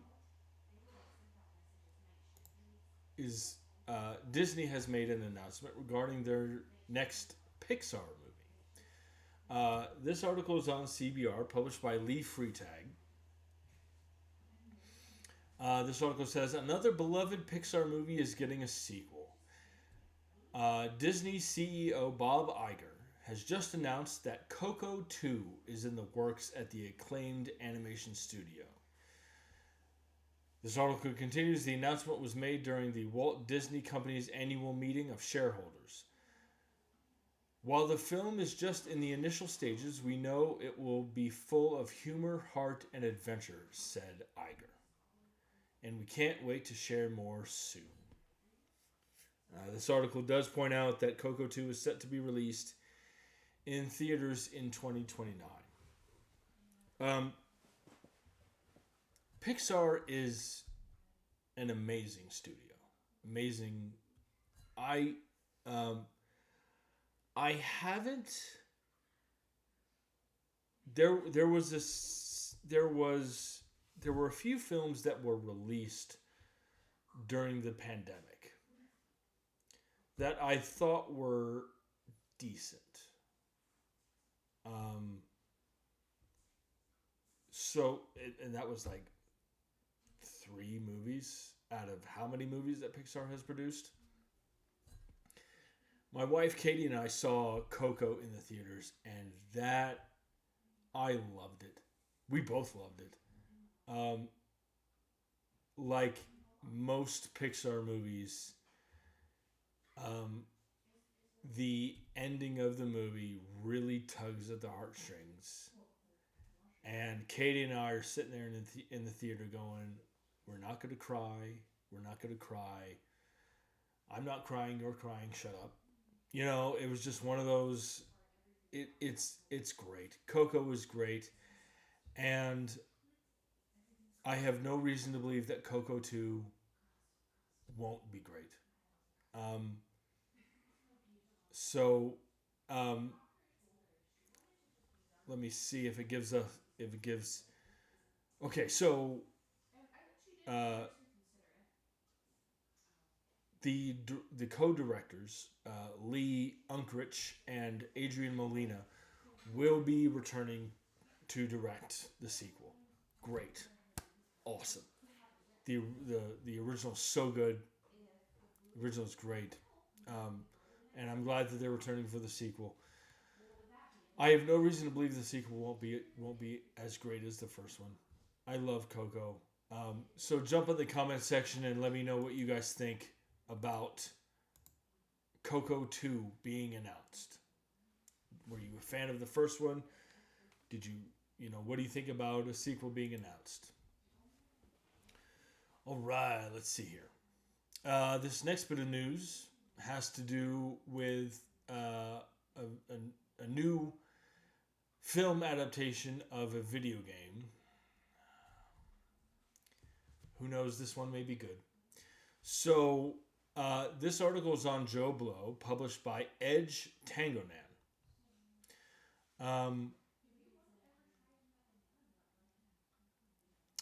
This article says that Variety is now reporting, that a movie version of the new hit two-player co-op Split Fiction is now being developed into a film adaptation from the game company Hazelight Studios. The studio is also known for the game It Takes Two, which emphasizes two-player gameplay where you work as a team. Okay. I will say, video game adaptations used to be guaranteed failures. It's just like, oh, this one's going to be crap. This one's going to be crap. This one's, but there have been a couple of video game adaptations that I've seen that I enjoyed. You know, the animated Super Mario movie, that was pretty good. And I love the Sonic the Hedgehog movies. Those movies are so good. And the third one, I would say, is great. The third one is great. With Keanu Reeves voicing Shadow the Hedgehog. That movie's awesome. So, Split Fiction being adapted from the, a two-player co-op game being adapted into a film.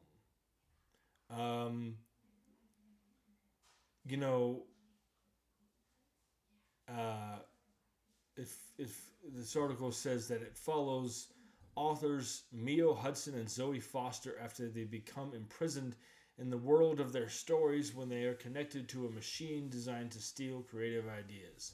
Okay, see, now that sounds cool in a video game.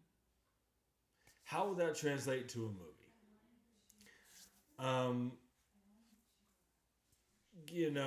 It sounds kind of imprisoned in the world of their stories when they are connected to a machine designed to steal creative ideas. That sounds like it could be the perfect kind of movie for our current time. I've said, I don't want to get into it too much, but I've said for a few years now that certain science fiction stories are no longer science fiction. They're science fact. And this seems to, a machine designed to steal creative ideas, that could be kind of topical, maybe. I just wonder how it will work as a movie. So here's hoping it's good, and here's hoping it's not another disaster. Yay! So jump in the comments section and let me know what you guys think about. Are you familiar with Split Fiction? If you're not, what do you guys think about another video game to movie adaptation? Jump in the comment section and let me know your thoughts. So this next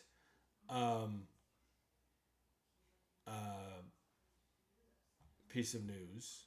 So a few weeks ago, I talked about this courtroom comedy starring Will Ferrell and Zac Efron, right? There has been more casting announced for that movie. This article is on The Hollywood Reporter, published by Ryan Gajewski. I hope I'm pronouncing that right. And this article says that Regina Hall is set to star with Will Ferrell and Zac Efron in an untitled comedy film from Amazon MGM Studios. Nicholas Stoller is directing the project from his own script, with the movie previously titled Judgment Day. Um, let's see. The new film centers on a young convict, played by Zac Efron, who gets out of prison and takes an unscripted TV courtroom hostage, as he is convinced that the judge, played by Will Ferrell, delivered a ruling that destroyed his life. Details regarding Hall's role are being kept under wraps. Okay, so Regina Hall, I have to say, is I think she's hilarious. She was in. I haven't. She's known for the Best Man and Think Like a Man, but I think her most popular roles were in the Scary Movie movies, and she's say whatever you want about those movies, but I think she was hilarious in them, and she's funny, and I think working alongside talents like Zac Efron and especially Will Ferrell, I think her comedic talent is going to make people bust their gut laughing. I don't have much else to offer because of the lack of character, like details about her character being kept under wraps, so I don't have much else to say. I just know that she's hilarious, and I think she's going to fit right in with this movie. Maybe she'll play Zac Efron's girlfriend, wife, whatever. I don't know. I'm just excited that this movie is getting more comedic talent. So jump in the comment section and let me know what your thoughts are about Regina Hall joining this courtroom comedy starring Will Ferrell and Zac Efron. This next piece of news is about Werner Herzog upcoming film. Werner Herzog is one of the most interesting filmmakers that the industry. I would say he's probably the most interesting, one of the most interesting, at least, filmmakers ever. He made Grizzly Man and The Wrath of God, and he will be directing his first animated movie. This article is on Variety, published by Elsa Keslassi. This article says, Werner Herzog, the celebrated German writer, producer, and filmmaker behind Grizzly Man and The Wrath of God, is making his animation debut with The Twilight World, based on his best-selling novel of the same name. Narrated by the filmmaker, The Twilight World tells the true story of Hiro Onoda, a Japanese intelligence officer who refused to believe that World War II was over, and continued to fight a personal fictitious war in the jungles of the Philippines for 30 years. So the screenplay will be co-written by him as well. This is so Werner Herzog has talked about. This article goes on to quote Werner Herzog talking about this story. He says, I always felt that Hiro Onoda's story, having spanned almost 30 years of fever dreams in the jungle, was best suited for literature, not cinema, which is why I chose to tell it through a novel, said Herzog. Herzog said, it wasn't until the producers at Pysop approached me about adapting Onoda's story into an animated film that I realized the potential that animation had to tell this story in a truly compelling and imaginative way. Okay, so that's interesting. That's interesting that he obviously feels that animation is the right way to tell the story. I like the fact that this movie will be based on a book that he wrote, so he's familiar with that world, and he knows what direction he wants to take the movie. Um, it's clear that he has a vision for the story that he wants to tell. I'm just excited to see a Werner Herzog animated movie. What's that going to be like? And a Japanese intelligence officer who refused to believe that World War II is over. That that sounds intriguing to me. That could be kind of a that kind of has a an aspect of an alternate reality, kind of. Like, is he going to learn that it is over? Or is the whole movie going to be about him? No, it's not. Is he going to be dealing with PTSD? Things like that. Um, this sounds really interesting, and I like that he's delving into animation, and I like that he feels that animation is the best way to tell this story.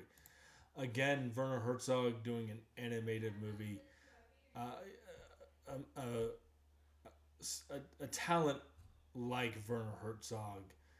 Um, I feel that this is going to be truly a unique story, and I'm looking forward to it. So jump in the comments section and let me know uh, what you got. Let me know what you guys think about Werner Herzog doing a World War II movie that is animated. What do you guys think about that? Okay, so one last piece of news here for this week. So um, there there's an upcoming horror thriller movie coming out. I don't know when, but it's this article is on Deadline, published by Desi Gomez. Um, and this article says that Victoria Justice from Suits LA and Robbie Amell from Upload and Code 8 have been cast in Josh Trank's upcoming horror thriller film Send a Scare. Send a Scare. Um, this article goes on to say that Send a Scare centers on an interactive horror startup that gives thrill seekers a way to send scares to friends and family. But when potential investors host a demonstration, the experience gets hijacked by a real masked killer with a deadly agenda. That sounds awesome. You know, a startup that goes wrong and it's a horror movie. That sounds cool. Um, okay, so with that synopsis out of the way, I have a couple of things to say about this. Um, and forgive me for just a second because I want to get my facts straight about this. Um, so first of all, I'm not familiar with Victoria Justice or Robbie Amell, so I don't have much to say about that.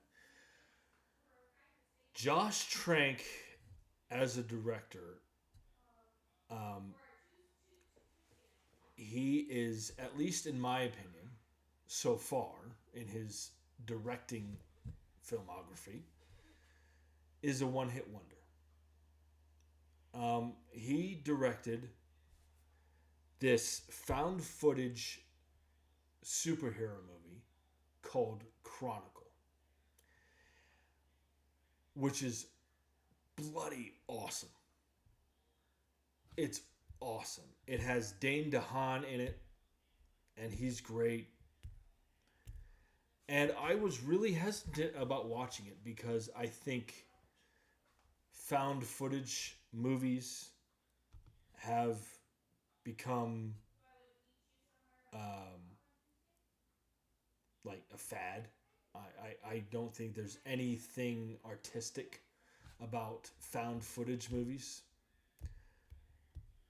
But Chronicle was, I think, so far the exception. Chronicle is awesome. Unfortunately, he also directed the 2015 Fantastic Four movie, which I have to admit, the first hour of that movie ain't too bad. The rest of it ruins the entire movie. Like, I don't know what that movie was, but it wasn't Fantastic Four. If that movie was called something else and not Fantastic Four, it would be awesome. Maybe not awesome, but it would be good. So again, that Fantastic Four movie, the first hour ain't too bad. The rest of it ruined the rest of it, ruined the entire movie, and made, I would say, that movie's awful. Like, that's what the rest of that movie did. It made the entire movie awful. He also directed this movie called Capone with Tom Hardy, um, where Tom Hardy played Al Capone. And I haven't seen that, but I've heard that wasn't very good. So Josh Trank, at least for me, is a one-hit wonder uh, filmmaker. I hope this is good. That's all I have to say. I hope this is good because I no, there's nothing I love more in when it comes to movies. There is nothing I love more than a career comeback. And I would love for Josh Trank to be relevant again. You know, um, just because Chronicle was so awesome. Um, you know, I, I, I, I, I shudder to think what this could mean for Josh Trank's career if this movie doesn't do well. I mean, it sounds good. An interactive horror startup that goes wrong when the experience gets hijacked by a real masked killer. You know, it sounds good on paper. But it's all about the execution. Um, I just hope it's good. I hope it's good. It sounds like it. It sounds like a movie I'm interested in seeing. And I hope that Josh Trank gets a career comeback. I hope the movie's good. It sounds promising. Um, you know, and it's going to be an original story. So there's that too. Um, so yeah, that's all I have to say about that. I hope it's good, and I hope that Josh Trank gets a career resurgence. That's all I have to say. You know, what do you guys think about this? What do you think about Josh Trank getting, you know, doing this movie? What do you guys think about the people involved? What do you guys think about the synopsis? Jump in the comment section and let me know. So, ladies and gentlemen, that'll about do it for this week. I will be back on Saturday. Uh, so you can look for me then. Um, I'm probably uh, sometime before or after I go on Saturday. Uh, sometime on Saturday, I am going to go see this movie called Black Bag with Kate Blanchett and Michael Fassbender, and it's directed by Steven Soderbergh, and it looks great. And I've heard the reviews are great, um, and I love all the talent involved. Um, so so I'll be back on Saturday, and until then, I'll see you at the movies.